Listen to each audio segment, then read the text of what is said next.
Om Shanti 29 December 2024 अव्यक्त महावाक्य पुनरावृत्ति 31 डिसेम्बर 2002 मुरलीर सारांश। एही नूतन वर्षरे सर्वसंपत्ति को सफल करी सफलता मूरत हेबार विशेषता देखाओ। एही नूतन वर्षरे सर्वसंपत्ति को सफल करी सफलता मूरत हेबार विशेषता देखाओ। आजी नवजुगर रचयिता नवजीवनदाता बाप दादा नववर्ष पालन करिबा पई आसीछंती। तुमे माने मध्य नववर्ष पालन करिबा पई आसीछ ना नवजुग पालन करिबा पई आसीछ? नववर्ष तो समस्ते पालन करुछंती, किंतु तुमे माने नवजीवन नवजुग एवं नववर्ष तीनोटी जाक पालन करुछ। तेणु बाप दादा मध्य त्रिमूर्ति अभिनंदन देउछंती। दुनिया रे नववर्ष रे परस्पर को अभिनंदन मध्य देइथांती एवं किछि ना किछि उपहार मध्य देइथांती। उपहार देउछ ना, किंतु बाप दादा तुम मानकु के उपहार देइछंती? सुवर्ण दुनिया रे उपहार देइछंती। तेबे समस्तंकु एही सुवर्ण दुनिया रे उपहार मिली जाइछि तो? जेउ सुवर्ण दुनिया रे बा नवजुग रे सर्व प्राप्ति गुड़िक भरी रही। कौन मने अछि निजर राज्य किपरि थिला? सेठारे कौनसी अप्राप्तिर चिन्ह वर्ण नथिला। एही भली उपहार बाप दादांक व्यतीत अन्य केही भी देई परिबे नाही। सारा विश्व रे जदि केही काहाकु बड़रु बड़ उपहार देबाकु चाहिबो तेबे कौन देब? बड़रु बड़ मुकुट बा सिंहासन देब। जेते बेले स्थापना होइथिला, स्थापना समय पिला माने आग धाड़ी रे बसिछंती। सेते बेले आरंभ समय रे ही ब्रह्मा बाबा पिला मानकु पचारुथिले जे तुमको जदि कौनसी आजिकाली राणी तार मुकुट एवं सिंहासन देई देब तेबे तुमे जीव? मने अछि ना? पिला माने उत्तर देउथिले सेही मुकुट एवं सिंहासन को आमी कोन करिवु जेबे कि आमको आपण मिली जाइछंती। तेणु सेही मुकुट एवं सिंहासन कौन हेबो? तेणु एही सुवर्ण दुनियार उपहार तुलना रे कौनसी भी उपहार बड़ होई परिबो नाही। केतेक पिला पचारुछंती सेठारे कौन कौन सब प्राप्ति थिबो? तेबे बाप दादा कहउछंती प्राप्ति गुड़िकर तालिका तो बहुत बड़, किंतु सारांश रे एही कथा कुहा जाउछि जे सेठारे कौनसी वस्तु अप्राप्त नुही, अर्थात जीवन रे जहा सब दरकार सेही समस्त प्राप्ति सेठारे रहिछि। तेणु एही भली सुवर्ण उपहारर अधिकारी आत्मा अट। कौन अधिकारी अट ना? डबल विदेशी माने अधिकारी अट तो? हाथ हलाउछंती समस्ते राजा हेब तो? तेबे एतिकी सिंहासन मध्य तैयारी करिबाकु पड़िबो। बाप दादा कहउछंती सेही सिंहासन तो एक आसन अटे एवं सेठारे सर्व प्राप्ति मध्य थिबो, किंतु एही संगम जुगर स्वराज्य ताठारु किछि कम नुही। एबे मध्य राजा अट ना? ना प्रजा अट? ना राज परिवारर सदस्य अट? कौन अट? दुनिया रे केवल एही गोटिए पिता अछंती जे कि गर्वर सहित कहउछंती मोर प्रत्येक संतान राजा अटे। राजा अट ना? राजयोगी अट ना प्रजायोगी अट? वर्तमान समस्ते हृदय सिंहासनर अधिकारी एवं स्वराज्य अधिकारी राजा संतान अट। एतिकी आत्मिक निशा रहुछि तो? काहींकि ना एही समयर स्वराज्य आधार रे ही भविष्यतर राज्य प्राप्त हेउछि। तेणु एही संगम जुग बहुत बहुत बहुत अमूल्य एवं श्रेष्ठ अटे। तेबे एही संगम जुग को केवल बाप दादा एवं सबु पिला माने ही जानिछंती एवं खुशी खुशी रे एही संगम जुग को केउ नाम देइछ? मौजर जुग। काहींकि जानिछ? काहींकि ना संगम जुग भली मौज अर्थात मजा सारा कल्परे नाही। एहार कारण कौन? परमात्मा मिलनर मौज सारा कल्प भितरे एबे ही मिली थाए। तेणु एही संगम जुगर गोटिए गोटिए दिन कौन हेला? मौज ही मौज। मौज अटे ना? कौन मौज अछि तो? ना दुखी मध्य हेउछ? एठारे प्रत्येक दिन उत्सव अटे, काहींकि ना एठारे उत्साह अछि, उमंग उत्साह अछि जे आमर सबु भाई भौणी मानकु परमात्मा पितांकर ସନ୍ତାନ କରିବୁ, ସେବାର ଉମଙ୍ଗ ଉତ୍ସାହ ରହୁଛି ନା? ଏମିତି କରିବୁ, ସେମିତି କରିବୁ, ସେମିତି କରିବୁ ଯୋଜନା କରୁଛ ନା? କାହିଁକି ନା ଏଥିରୁ ଯେଉଁ ଶ୍ରେଷ୍ଠ ପ୍ରାପ୍ତି ହେଉଛି ତାକୁ ଅନ୍ୟମାନଙ୍କୁ ନ ଶୁଣାଇ ରହିପାରିବ ନାହିଁ। ତେବେ ହିଁ ସଙ୍ଗମ ଯୁଗର ପ୍ରାପ୍ତି ଆଗାମୀ ସୁବର୍ଣ୍ଣ ଯୁଗରେ ମଧ୍ୟ ହେବ। କାରଣ ବର୍ତ୍ତମାନର ପୁରୁଷାର୍ଥର ପ୍ରାରବ୍ଧ ହେଉଛି ଭବିଷ୍ୟତର ସୁବର୍ଣ୍ଣ ଦୁନିଆ। ତେଣୁ ସଙ୍ଗମ ଯୁଗ ଭଲ ଲାଗୁଛି ନା ସତ୍ୟ ଯୁଗ ଭଲ ଲାଗୁଛି? କ'ଣ ଭଲ ଲାଗୁଛି? ସଙ୍ଗମ ଯୁଗ ଭଲ ନା? କେବଳ ମଝିରେ ମଝିରେ ଟିକେ ମାୟା ଆସିଯାଉଛି। କେବେ କେବେ ଅଳ୍ପ ଅଳ୍ପ ଦ୍ୱନ୍ଦ୍ୱରେ ମଧ୍ୟ ପଡ଼ିଯାଉଛ। କେତେକ ପିଲା ତ ସହଜ ଯୋଗକୁ ମୁସ୍କିଲ ଯୋଗ କରିଦେଉଛନ୍ତି। ପ୍ରକୃତରେ ମୁସ୍କିଲ ନୁହେଁ, କିନ୍ତୁ କରିଦେଉଛନ୍ତି। ବାସ୍ତବରେ ତ ବହୁତ ସହଜ ଅଟେ। କ'ଣ ମୁସ୍କିଲ ଲାଗୁଛି କି? ଯାହାକୁ ମୁସ୍କିଲ ଲାଗୁଛି ସେମାନେ ହାତ ଉଠାଅ। ସବୁବେଳେ ନୁହେଁ, କିନ୍ତୁ କେବେ କେବେ ମୁସ୍କିଲ ଲାଗୁଛି। ତେବେ ଯେଉଁମାନେ ମୁସ୍କିଲ ଯୋଗୀ ଅଟ ସେମାନେ ହାତ ଉଠାଅ। ମାତାମାନେ ମୁସ୍କିଲ ଯୋଗୀ ଅଟ ନା ସହଜ ଯୋଗୀ ଅଟ? ଏଠାରେ କେହି ମୁସ୍କିଲ ଯୋଗୀ ଅଛନ୍ତି କି? କେହି ହାତ ଉଠାଉ ନାହାନ୍ତି। ସାରା ସଭାରେ ହାତ କିପରି ଉଠାଇବେ? ତେବେ ସବୁ ପିଲା ନିଶାର ସହିତ କହୁଛନ୍ତି ମେରା ବାବା। କ'ଣ ମେରା ବାବା ନା ଦାଦୀମାନଙ୍କର ବାବା? ମେରା ବାବା ଅଟନ୍ତି ନା? ସମସ୍ତେ କହିବେ ପ୍ରଥମେ ମୋର। ଏଇଆ ନା? ଏଠାରେ ସବୁ ସିନ୍ଧି ଲୋକମାନେ ମଧ୍ୟ ବସିଛନ୍ତି। ମେରା ବାବା ନା ଦାଦୀ ଜାନକୀଙ୍କର ବାବା ନା ଦାଦୀ ପ୍ରକାଶମଣିଙ୍କର ବାବା? କାହାର? ମୋର ତ। ସାରା ଦିନ କ'ଣ ମନେ ରହୁଛି? ଯଦି ଗଣତି କରି ଦେଖିବ, ବହୁତ ଥର ମୋର ଶବ୍ଦ ବ୍ୟବହାର କରୁଛ। ଯଦି ମୋର ଶବ୍ଦ କହୁଛ, ତେବେ ମୋର କିଏ? ମୋର ବାବା। ଏଥିରେ କଷ୍ଟ କ'ଣ ଅଛି? କେବେ କେବେ ଭୁଲି ଯାଉଛ କି ବାପ ଦାଦା କୌଣସି ନୂଆ ଶବ୍ଦ ଦେଉନାହାନ୍ତି, ଯାହାକୁ ସବୁବେଳେ କାର୍ଯ୍ୟରେ ବ୍ୟବହାର କରୁଛ। ମୁଁ ଏବଂ ମୋର। ତେଣୁ ମୁଁ କିଏ ଏବଂ ମୋର କିଏ? କେତେକ ପିଲା କଷ୍ଟକର ପୁରୁଷାର୍ଥ କାହିଁକି କରୁଛନ୍ତି? କେବଳ ଭାବୁଛନ୍ତି ମୋ ସମ୍ମୁଖକୁ ବିନ୍ଦୁ ଆସିଯାଉ। ବିନ୍ଦୁ ବିନ୍ଦୁ ବିନ୍ଦୁ। ତେଣୁ ବିନ୍ଦୁ ଖସି ଯାଉଛି। ତେବେ ବିନ୍ଦୁକୁ ତ ମନେ ପକାଉଛ, କିନ୍ତୁ ସେ କେଉଁ ବିନ୍ଦୁ? ମୁଁ କିଏ ଅଟେ? ନିଜର ଏହି ସ୍ୱମାନଙ୍କୁ ସ୍ମୃତିରେ ଆଣ। ତେବେ ପୁରୁଷାର୍ଥ ମନୋରଞ୍ଜନ ପାଲଟିଯିବ। କେବଳ ଜ୍ୟୋତିର୍ବିନ୍ଦୁ କହୁଛ, ତେଣୁ କଷ୍ଟକର ହୋଇଯାଉଛି। ତେଣୁ ସହଜ ଏବଂ ମଉଜ ବାଲା ପୁରୁଷାର୍ଥ କର। ଏହି ନୂତନ ବର୍ଷରେ ପୁରୁଷାର୍ଥ ମଧ୍ୟ ଶ୍ରେଷ୍ଠ ହେବା ଦରକାର। କିନ୍ତୁ ଶ୍ରେଷ୍ଠ ହେବା ସହିତ ପ୍ରଥମେ ସହଜ ହେବା ଦରକାର। ତେବେ ସହଜ ମଧ୍ୟ ହୋଇଥିବ ଏବଂ ଶ୍ରେଷ୍ଠ ମଧ୍ୟ ହୋଇଥିବ। ଏହା ହୋଇପାରିବ? ଦୁଇଟି ଯାକ ଏକାଠି ହୋଇପାରିବ? ଡବଲ ବିଦେଶୀ ମାନେ କୁହ, ହୋଇପାରିବ? ତେବେ ବାପ ଦାଦା ମଧ୍ୟ ଦେଖିବେ। ବାପ ଦାଦା ତ ସମସ୍ତଙ୍କୁ ଚେକ୍ କରୁଛନ୍ତି ନା? ତେବେ ମୁସ୍କିଲ ଯୋଗୀ କେଉଁମାନେ ହେଉଛନ୍ତି? ସହଜ ଯୋଗୀର ଅର୍ଥ ଏହା ନୁହେଁ ଯେ ବେପରୁଆ ଭାବରେ ପୁରୁଷାର୍ଥ କରୁଥିବ। ତେଣୁ ଶ୍ରେଷ୍ଠ ମଧ୍ୟ ହୋଇଥିବ ଏବଂ ସହଜ ମଧ୍ୟ ହୋଇଥିବ। ତେବେ କ'ଣ ପାଣ୍ଡବମାନେ ସହଜ ଯୋଗୀ ଅଟତ? ଯେଉଁମାନେ ସହଜ ଯୋଗୀ ଅଟନ୍ତି ସେମାନେ ହାତ ଉଠାଅ।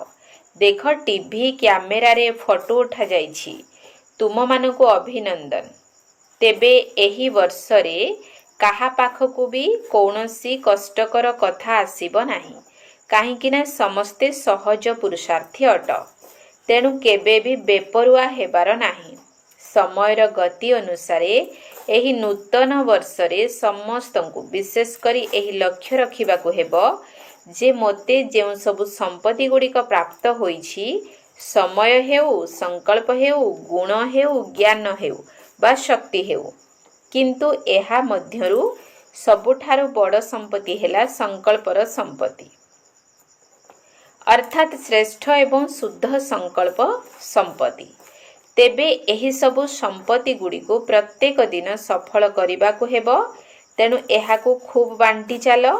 ଦାତାଙ୍କର ସନ୍ତାନ ମାଷ୍ଟର ଦାତା ହୁଅ ଏବଂ ଖୁବ୍ ବାଣ୍ଟ। କାହିଁକି ବାଣ୍ଟିବ ଜାଣିଛ? କାହିଁକି ନା ବାଣ୍ଟିବା ଅର୍ଥ ସଫଳ କରିବା ଏବଂ ସଫଳ କରିବା ଅର୍ଥ ସଫଳତାକୁ ପ୍ରାପ୍ତ କରିବା। ତେବେ ଏହି ବର୍ଷର ଏହି ବିଶେଷତାକୁ ସର୍ବଦା କାୟମ ରଖିଥାଅ। ସଫଳ ମଧ୍ୟ କରିବାକୁ ହେବ ଏବଂ ସଫଳତା ମଧ୍ୟ ସୁନିଶ୍ଚିତ ଅଟେ। ସମସ୍ତେ ତ କହୁଛ ନା ସଫଳତା ମୋର ଜନ୍ମସିଦ୍ଧ ଅଧିକାର। କ'ଣ ଅଧିକାର ଅଟେ ନା? ତେଣୁ ସଫଳ କର ଏବଂ ସଫଳତା ପ୍ରାପ୍ତ କର। ଯେକୌଣସି କାର୍ଯ୍ୟ କରୁଥିଲେ ମଧ୍ୟ ସେହି ସମୟରେ କୌଣସି ନା କୌଣସି ସମ୍ପତ୍ତିକୁ ସଫଳ କରିଚାଲ ଏବଂ ସଫଳତାର ଅନୁଭବ କରିଚାଲ। ବିଚାର କର, ସଫଳତାର ଅଧିକାର ତୁମ ବ୍ରାହ୍ମଣମାନଙ୍କ ବ୍ୟତୀତ ଅନ୍ୟ କାହାର ହୋଇପାରିବ କି? କାହିଁକି ଜାଣିଛ? କାହିଁକି ନା ସ୍ୱୟଂ ପରମାତ୍ମା ତୁମମାନଙ୍କୁ ସଫଳତା ଭବର ବରଦାନ ଦେଇଛନ୍ତି। ବାପ ଦାଦା ସର୍ବଦା ଏହି କଥା କହୁଛନ୍ତି ଯେ ମୋର ପ୍ରତ୍ୟେକ ବ୍ରାହ୍ମଣ ସନ୍ତାନ ସଫଳତାର ତାରକା ଅଟେ ଏବଂ ସଫଳତାର ସ୍ୱରୂପ ଅଟେ। ତେବେ ତୁମେ ସମସ୍ତେ ସଫଳତାର ତାରକା ଅଟ ନା ମେହନତର ତାରକା ଅଟ? ବାପ ଦାଦା ତ ସବୁ ପିଲାଙ୍କୁ ସଫଳତାର ତାରକା ସ୍ୱରୂପରେ ଦେଖୁଛନ୍ତି। ମନେ ଅଛି ତ ଆଦି ସମୟରେ ବ୍ରହ୍ମା ବାବା କେତେ ସମୟ ଭିତରେ ନିଜର ସବୁକିଛି ସଫଳ କରିଦେଇଥିଲେ। ଶେଷ ସମୟ ପର୍ଯ୍ୟନ୍ତ ମଧ୍ୟ ନିଜର ସମୟକୁ ସଫଳ କରିଥିଲେ। ଚାହିଁ କର୍ମାତୀତ ମଧ୍ୟ ହୋଇଗଲେ ପୁଣି ବି କେତେ ପତ୍ର ବ୍ୟବହାର କରୁଥିଲେ। ଏହିଭଳି ସମୟକୁ ସଫଳ କରିଛନ୍ତି ନା? ଶେଷ ଦିନ ମଧ୍ୟ ମୁଖ ଦ୍ୱାରା ମହାବାକ୍ୟ ଉଚ୍ଚାରଣ କରିଛନ୍ତି। ଶେଷ ଦିନ ପର୍ଯ୍ୟନ୍ତ ସବୁକିଛି ସଫଳ କରିଛନ୍ତି। ସେଥିପାଇଁ ସଫଳତାକୁ ପ୍ରାପ୍ତ କରିନେଲେ। ତେଣୁ ନିଜର ପିତାଙ୍କୁ ଅନୁକରଣ କର। ବାସ୍ତବରେ ସଙ୍ଗମ ଯୁଗର ଗୋଟିଏ ଗୋଟିଏ ସଂକଳ୍ପକୁ ଏବଂ ଗୋଟିଏ ଗୋଟିଏ ସେକେଣ୍ଡକୁ ସଫଳ କରିବା ହିଁ ସଫଳତା ମୂରତ ହେବା। ସମସ୍ତେ ନିଶ୍ଚୟର ସହିତ କହୁଛନ୍ତି ବ୍ରହ୍ମା ବାବାଙ୍କ ପ୍ରତି ମୋର ବହୁତ ସ୍ନେହ ଅଛି। ତେବେ ସ୍ନେହର ଚିହ୍ନ ହେଲା ଯାହା ବାବାଙ୍କୁ ପ୍ରିୟ ଥିଲା ତାହା ପିଲାମାନଙ୍କୁ ମଧ୍ୟ ପ୍ରିୟ ଲାଗୁଥିବ। ସମୟ, ସଂକଳ୍ପ ଏବଂ ସର୍ବସମ୍ପତ୍ତି ସଫଳ ହେଉଥିବ, ବ୍ୟର୍ଥରେ ଯାଉନଥିବ। ତେଣୁ ସ୍ନେହର ଚିହ୍ନ ହେଲା ପିତାଙ୍କୁ ଅନୁକରଣ କରିବା। ତେବେ ବ୍ରହ୍ମା ବାବା କେଉଁ ବିଶେଷତା ଦେଖାଇଥିଲେ? ଯାହା ଭାବୁଥିଲେ ତାକୁ ତୁରନ୍ତ କରୁଥିଲେ। କେବଳ ଭାବୁନଥିଲେ, କେବଳ ଯୋଜନା କରୁନଥିଲେ, ବାସ୍ତବିକ ରୂପରେ କରି ଦେଖାଉଥିଲେ। ତେବେ ତୁମେମାନେ ଏହିଭଳି ଅଟ ତ? ଫଲୋ କରିବା ବାଲା ଅଟ ନା? ଭଲ କଥା। ଆଜି ବହୁତ ପିଲା ନୂତନ ବର୍ଷ ପାଳନ କରିବା ପାଇଁ ଆସିଯାଇଛନ୍ତି। ଯଦି ହଲ୍ ମଧ୍ୟ ଛୋଟ ହୋଇଯାଏ ତେବେ ହୃଦୟ ତ ବଡ଼ ଅଟେ ନା? ଦେଖ, ଦିଲ୍ ବଡ଼ ଥିବାରୁ ତ ସମସ୍ତେ ସେଥିରେ ସମାହିତ ହୋଇଯାଇଛନ୍ତି ନା? ଆଜି ସଭାରେ 18-19 ହଜାର ଭାଇ ଭଉଣୀ ବସିଛନ୍ତି। ସମସ୍ତେ ବାହାରେ ବସି ମଧ୍ୟ ଶୁଣୁଛନ୍ତି। ସେମାନେ ତ ଏଠାରେ ଦେଖାଯିବେ ନାହିଁ। ବାପ ଦାଦା ଶୁଣୁଛନ୍ତି ଯେ ବିଦେଶରେ ସବୁଠାରୁ ଅଧିକ ଅଷ୍ଟ୍ରେଲିଆର ପିଲାମାନେ ରାତି 12ଟା ବେଳରୁ ବସିଛନ୍ତି ଏବଂ 4ଟା ବେଳେ ଅମୃତ ବେଳା ଯୋଗ କରି ଉଠୁଛନ୍ତି। ତେଣୁ ବାପ ଦାଦା ମଧ୍ୟ ଆଜି ଅଷ୍ଟ୍ରେଲିଆକୁ ମନେ ପକାଉଛନ୍ତି। ଶୁଣୁଛ ତ? ଏଠାରେ ଯେଉଁମାନେ ଅଷ୍ଟ୍ରେଲିଆ ନିବାସୀ ଅଛନ୍ତି ସେମାନେ ହାତ ଉଠାଅ। ତ୍ରିମୂର୍ତ୍ତି ଅଭିନନ୍ଦନ। ପ୍ରଥମେ ଅଷ୍ଟ୍ରେଲିଆକୁ, ତାପରେ ସମସ୍ତଙ୍କୁ। ଏହି ବର୍ଷର ଲକ୍ଷ୍ୟ ତ ଶୁଣାଇଦେଲୁ। ସଫଳ କର ଏବଂ ସଫଳତା ତ ନିଶ୍ଚିତ ରହିଛି। ଏହାକୁ ସମସ୍ତେ ପକ୍କା କରିଛ ତ? ତେବେ ସବୁକିଛି ସଫଳ କରିବାକୁ ହିଁ ହେବ, ବ୍ୟର୍ଥ ନୁହେଁ। କାହିଁକି ନା ସଙ୍ଗମ ଯୁଗ ହେଉଛି ସମର୍ଥ ଯୁଗ। ସଫଳତା ପ୍ରାପ୍ତ କରିବାର ଯୁଗ, ବ୍ୟର୍ଥର ଯୁଗ ନୁହେଁ। ତେବେ ବ୍ୟର୍ଥର 63 ଜନ୍ମ ଏବେ ଶେଷ ହୋଇଯାଇଛି। ଏବେ ହିଁ ଛୋଟିଆ ଯୁଗଟି ହେଉଛି ସଫଳ କରିବାର ଯୁଗ। ଯଦି ଏବେ ନିଜର ସମୟକୁ ସଫଳ କରିବ ତେବେ ଭବିଷ୍ୟତରେ ମଧ୍ୟ ଅଧାକଳ୍ପ ପର୍ଯ୍ୟନ୍ତ ପୁରା ରାଜ୍ୟ ଅଧିକାରୀ ହେବ। ଯଦି କେବେ କେବେ ସଫଳ କରିବ ତେବେ ରାଜ୍ୟ ଅଧିକାରୀ ମଧ୍ୟ କେବେ କେବେ ହେବ। ତେବେ ସମୟକୁ ସଫଳ କରିବାର ପ୍ରାରବ୍ଧ ଏହା ହିଁ ଅଟେ। ଯଦି ନିଜର ନିଶ୍ୱାସକୁ ସଫଳ କରିବ ତେବେ 21 ଜନ୍ମ ପର୍ଯ୍ୟନ୍ତ ସୁସ୍ଥ ରହିବ। ଚାଲୁ ଚାଲୁ ହାର୍ଟ ଫେଲ୍ ହେବ ନାହିଁ। ଏଠାରେ ତ କାହାର ହାର୍ଟ ଅଟକି ଯାଉଛି, କାହାର ରକ୍ତନଳୀ ବନ୍ଦ ହୋଇଯାଉଛି। ସେଠାରେ ଏସବୁ ନଥିବ। ଜ୍ଞାନ ରୂପୀ ସମ୍ପତ୍ତିକୁ ମଧ୍ୟ ସଫଳ କର। କାରଣ ଜ୍ଞାନର ଅର୍ଥ ହେଲା ବୁଦ୍ଧିମାନ ହେବା। ସେଠାରେ ତୁମେମାନେ ଏତେ ବୁଦ୍ଧିମାନ ହୋଇଯିବ ଯାହାକି କୌଣସି ମନ୍ତ୍ରୀଙ୍କର ଆବଶ୍ୟକତା ପଡ଼ିବ ନାହିଁ। ଆଜିକାଲି ଦେଖ, ଶପଥ ନେବା ମାତ୍ରକେ ମନ୍ତ୍ରିମଣ୍ଡଳ ଗଢ଼ୁଛନ୍ତି। ସେଠାରେ ସାଥୀ ବହୁତ ଥିବେ କିନ୍ତୁ ମନ୍ତ୍ରୀ ନଥିବେ। ଦରବାରରେ ବସୁଥିବା ପ୍ରତ୍ୟେକ ରାଜ ପରିବାରର ସଦସ୍ୟମାନେ ମଧ୍ୟ ମୁକୁଟଧାରୀ ହୋଇଥିବେ। ରାଜ ପରିବାର ସଦସ୍ୟମାନେ ମଧ୍ୟ କମରେ ନଥିବେ। ଯଦିଓ ସିଂହାସନ ଉପରେ ବସି ନଥିବେ କିନ୍ତୁ ପଦ ଏକା ଭଳି ହୋଇଥିବ। ସେଥିପାଇଁ ଏକଥା ଭାବ ନାହିଁ ଯେ ସିଂହାସନ ଅଧିକାରୀ ତ ବହୁତ କମ୍ ହେବେ, କିନ୍ତୁ ତୁମେମାନେ ମଧ୍ୟ ରାଜ ଦରବାରରେ ରାଜ୍ୟ ଅଧିକାରୀ ରୂପରେ ବସିଥିବ। ତୁମମାନଙ୍କ ମସ୍ତକରେ ମଧ୍ୟ ମୁକୁଟ ଥିବ ଏବଂ ତୁମମାନଙ୍କର ପୂରା ଅଧିକାର ମଧ୍ୟ ରହିବ। ତେଣୁ କ'ଣ ହେବ? ନମ୍ବର 1 ନା ନମ୍ବର 1 ଅର୍ଥାତ୍ କ୍ରମାନ୍ୱୟରେ ରହିବ। କ'ଣ ହେବ? ତେଣୁ ଏବେ କ'ଣ କରିବାକୁ ହେବ ଜାଣିଛ ତ? ସମସ୍ତେ ନିଜ ନିଜର ସାହସ ଦେଖାଇଛ, ଏହା ମଧ୍ୟ ବହୁତ ଭଲ କଥା। କିନ୍ତୁ 1 ନମ୍ବର ହେବା ପାଇଁ ହେଲେ ପ୍ରଥମେ ୱିନ୍ କରିବାକୁ ହେବ, ଅର୍ଥାତ୍ ବିଜୟୀ ହେବାକୁ ପଡ଼ିବ। ତେବେ ୱିନ୍ ତ କରୁଛ ନା? କେବେ କରିବୁ କୁହ ନାହିଁ, କରୁଛୁ ବୋଲି କୁହ। ଅନ୍ୟମାନେ ମଧ୍ୟ ଶୁଣୁଛନ୍ତି। ଆଜି ଶୁଣିବାକୁ ମିଳିଲା ଯେ ପୁରୁଣା ସିନ୍ଧ ପ୍ରଦେଶର ବ୍ରହ୍ମାଙ୍କର ସାଥୀ ପିଲାମାନେ ବହୁତ ଆସିଛନ୍ତି। ସେମାନେ ହାତ ଉଠାଅ। ଛୋଟ ପିଲାମାନେ ଉଠ। ସାରା ପରିବାର ସହିତ ଆସିଛନ୍ତି। ଆଚ୍ଛା, କିଛି ନା କିଛି କମାଲ କରି ଦେଖେଇବ ନା? କ'ଣ ଦେଖାଇବ? ସନ୍ଦେଶ ଦେବୁ। ତାହା ତ ଏବେ ବି କରୁଛ। ଆଚ୍ଛା, 38 ଜଣ ଆସିଛନ୍ତି। ତେଣୁ ଚମତ୍କାରୀ କ'ଣ କରିବ? ତୁମମାନଙ୍କୁ କିଛି ଅଧିକ କୁହାଯାଉ ନାହିଁ, ଛୋଟିଆ କଥାଟି କୁହାଯାଉଛି। କରିବା ପାଇଁ ପ୍ରସ୍ତୁତ ଅଛ ତ? ଛୋଟ ପିଲାମାନେ ମଧ୍ୟ କମାଲ କରିବେ ନା? 38 ଲକ୍ଷକୁ ବାହାର କରିବୁ। ସେଥିପାଇଁ ପଦମ ଗୁଣା ଅଭିନନ୍ଦନ। ତୁମେମାନେ ତ ବହୁତ ବଡ଼ କଥା କହିଦେଲ, କିନ୍ତୁ ବାପଦାଦା ଗୋଟିଏ ଛୋଟିଆ କଥା କହୁଛନ୍ତି। ବାବା କହୁଛନ୍ତି ତୁମେ ପ୍ରତ୍ୟେକ ଜଣେ ଜଣକୁ ହିଁ ସାଥିରେ ଆଣ। କ'ଣ ଆଣିବ ତ? ଜଣେ ଜଣକୁ ଆଣିବ? ପିଲାମାନେ ପିଲାମାନଙ୍କୁ ଆଣିବ? ଯଦି ମାତା ଅଟ ତେବେ କୌଣସି ଜଣେ ଭାଇକୁ ବା ଭଉଣୀକୁ ଆଣ, କିନ୍ତୁ ସମସ୍ତଙ୍କୁ ଜଣେ ଜଣେ ଆତ୍ମାକୁ ଆଣିବାକୁ ହେବ। ଏହି ସଂଗଠନକୁ ଦେଖିନିଅ। ତୁମେ ଏମାନଙ୍କୁ ବିଧି ବତାଇ ଦେବ। ଆସନ୍ତା ବର୍ଷକୁ ସାଥିରେ ନେଇକରି ହିଁ ଆସିବ। ଡବଲ ଗ୍ରୁପ ନେଇ ଆସିବ। ବାପଦାଦା ଏହି କଥା ଚାହୁଁଛନ୍ତି ଯେ ଆରମ୍ଭ ଯେଉଁଠାରୁ ହୋଇଛି ପ୍ରତ୍ୟକ୍ଷତା ମଧ୍ୟ ସେହିଠାରେ ହିଁ ହେଉ। ଦୟା ଲାଗୁଛି ନା? ବ୍ରହ୍ମା ବାବାଙ୍କର ଦେଶ ଅର୍ଥାତ୍ ଜନ୍ମସ୍ଥାନର ନିବାସୀ ଅଟ, ତେଣୁ ଦେଶବାସୀଙ୍କ ପ୍ରତି ସ୍ନେହ ରହିଥାଏ ନା? ତେବେ ତୁମମାନଙ୍କ ପାଖରେ ତ ସମ୍ପତ୍ତି ବହୁତ ରହିଛି। ଗୁଣ ରୂପୀ ସମ୍ପତ୍ତି କେତେ ବିଶାଳ ଅଟେ। ଶକ୍ତି ଗୁଡ଼ିକର ସମ୍ପତ୍ତି ମଧ୍ୟ କେତେ ବଡ଼ ସମ୍ପତ୍ତି। ତେଣୁ ଗୁଣର ଦାନ, ସର୍ବଶକ୍ତିର ଦାନ କରୁଥିବା ମାଷ୍ଟର ଦାତା ହୁଅ। ଯିଏ ବି ତୁମ ପାଖକୁ ଆସୁ, ଚାହେ ସମ୍ବନ୍ଧରେ ଆସୁ ଚାହେ ସମ୍ପର୍କରେ ଆସୁ, କିନ୍ତୁ ତାଙ୍କୁ କୌଣସି ନା କୌଣସି ଗୁଣର ବା ଶକ୍ତିର ଉପହାର ନିଶ୍ଚିତ ଦିଅ। କେହି ବି ଖାଲି ହାତରେ ଯେପରି ନ ଯାଆନ୍ତି।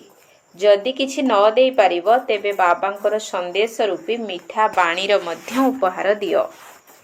ଦୁନିଆରେ ଲୋକମାନେ ତ ଉତ୍ସବମାନଙ୍କରେ ପରସ୍ପରର ମୁଖ ମିଠା କରିଥାନ୍ତି, କିନ୍ତୁ ବାପଦାଦା କହୁଛନ୍ତି ମୁଖ ମିଠା ତ କରାଇବାକୁ ହିଁ ହେବ, କିନ୍ତୁ ନିଜର ମିଠା ମୁଖମଣ୍ଡଳ ମଧ୍ୟ ଦେଖାଇବାକୁ ହେବ। କେବଳ ମୁଖ ମିଠା ନୁହେଁ, ଚେହେରା ମଧ୍ୟ ମିଠା। ଏତିକି ମଧୁରତା ଜମା ଅଛି ତ, ଯାହାକି ଯେତେ ବାଣ୍ଟିଲେ ମଧ୍ୟ ଭରପୁର ରହୁଥିବ। ତେବେ ଏହି ସବୁ ସମ୍ପତ୍ତି ଗୁଡ଼ିକୁ ମଧ୍ୟ ଯେତେ ବାଣ୍ଟୁଥିବ ସେତେ ବଢ଼ୁଥିବ, କମ୍ ହେବ ନାହିଁ। ତେଣୁ ଏହି ବର୍ଷରେ ଧ୍ୟାନ ରଖିବ ଯେ ମୋ ପାଖକୁ ଯିଏ ବି ଆତ୍ମା ଆସୁଛି ତାକୁ ମୁଁ କିଛି ଦେଉଛି ତ? ଯଦି ସେ ଶୁଣିବା ବାଲା ମଧ୍ୟ ନୁହେଁ ତେବେ ତାକୁ ମିଠା ମିଠା ଶକ୍ତିଶାଳୀ ଦୃଷ୍ଟି ମଧ୍ୟ ଦିଅ, କିନ୍ତୁ ଦିଅ ନିଶ୍ଚିତ। କେହି ବି ଖାଲି ହାତରେ ନ ଯାଉ। ଏହା ତ ସହଜ ଅଟେ ନା କଷ୍ଟକର ଅଟେ? ଆଚ୍ଛା, ଗୋଟିଏ ସେକେଣ୍ଡ ଭିତରେ ମନର ଡ୍ରିଲ୍ ମନେ ଅଛି ତ? ସମସ୍ତେ ସାରା ଦିନ ଭିତରେ କେତେ ଥର ଏହି ଡ୍ରିଲ୍ କରୁଛ ତାକୁ ଲେଖ। ଏହି ମନର ଡ୍ରିଲ୍କୁ ଯେତେ ଅଧିକ ଥର କରିବ ସେତେ ଅଧିକ ସହଜ ଯୋଗୀ, ସରଳ ଯୋଗୀ ହୋଇଯିବ। ଗୋଟିଏ ପଟେ ମନ ଦ୍ୱାରା ସେବା, ଆଉ ଗୋଟିଏ ପଟେ ମନର ବ୍ୟାୟାମ। ଏବେ ନିରାକାରୀ, ଏବେ ଫରିସ୍ତା। ବ୍ରହ୍ମା ବାବା ତୁମ ଫରିସ୍ତାମାନଙ୍କୁ ଆବାହନ କରୁଛନ୍ତି। ଫରିସ୍ତା ହୋଇ ବ୍ରହ୍ମା ବାବାଙ୍କ ସାଥିରେ ନିଜର ଘରକୁ ନିରାକାର ରୂପରେ ଯିବାକୁ ହିଁ ହେବ। ତାପରେ ଦେବତା ହୋଇଯିବ। ଆଚ୍ଛା, ତେବେ ବିଶ୍ୱର ଚାରିଆଡ଼କୁ ଚାହେ କାର୍ଡ଼ ଦ୍ୱାରା ହେଉ ବା ପତ୍ର ଦ୍ୱାରା ହେଉ, ବହୁତ ୟାଦ ପ୍ୟାର ବାପ ଦାଦାଙ୍କ ନିକଟରେ ପହଞ୍ଚି ଯାଇଛି। बाप दादा जानिछंती जे प्रत्येक संतान एही कथा भाबुछि जे बाबांको मो कथा जणाइब। तेणु बाबा जानी सारिलेणी एवं बाबांको याद प्यार देइथिबा गेलिहा पिला माने मध्य बाप दादांको सम्मुखरे अछंती। सेथिपाई बाप दादा कहुछंती प्रत्येक संतान निज निजर नाम सहित आंतरिक आशीर्वाद एवं अभिनंदन स्वीकार करंतु। तुम मानकु मध्य नवजीवन नवजुग नववर्षर बहुत बहुत पदम पदम पदम गुणा अभिनंदन आंतरिक आशीर्वाद स्नेह संपन्न शुभेच्छा एवं नमस्ते। आत्मिक संतान मानकर आत्मिक बाप दादांकु नमस्ते नमस्ते नमस्ते सुप्रभात। बाप दादा सबु पिला मानकु नूतन वर्षर अभिनंदन देले। चारिआडर बहुत मीठा बहुत प्यारा संतान मानकु पदम पदम गुणा नूतन वर्षर अभिनंदन। तेबे जेउ समय एबे बीतीगला ताहा हेउछि विदाई एवं बधाई देवार समय। गोटिए पटे विदाय दियो अर्थात निजकु संपन्न करिबारे जेउ सबु दुर्बलता गुड़िक निज भितरे रहिछि सेथि गुड़िकु सदाकाल पई विदाई दियो एवं आगकु उड़ीबार बधाई अर्थात अभिनंदन स्वीकार कर। तेणु अभिनंदन अभिनंदन अभिनंदन। अच्छा ओम शांति। वरदान निजर स्मृति को अनुभवर स्थिति रे स्थित करुथिबा नंबर 1 विशेष आत्मा हुओ। निजर स्मृति को अनुभवर स्थिति रे स्थित करुथिबा नंबर 1 विशेष आत्मा हुओ। सबु ब्राह्मण पिला मानक भितरे एही संकल्प रहिछि जे मु किपरि नंबर 1 विशेष आत्मा हेबी। किंतु संकल्प एवं कर्मर अंतर को समाप्त करिबा पई निजर स्मृति को अनुभव स्तर को आनिबा को हेबो। जेपरि सुनिबा बा जानिबा कथा मने रही थाए सही परी निजकु सही अनुभवर स्थिति को आनिबा को हेबो। सेथिपाई निजर एवं समयर महत्व को जानी मन एवं बुद्धि को जे कोनोसी अनुभवर आसन उपरे स्थित करि दियो तेबे नंबर 1 विशेष आत्मा होई छिबो। स्लोगान ईर्षा भली दुर्गुण को छाड़ी भल हेबा पाई रेस कर। ईर्षा भली दुर्गुण को छाड़ी भल हेबा पाई रेस कर। ओम शांति।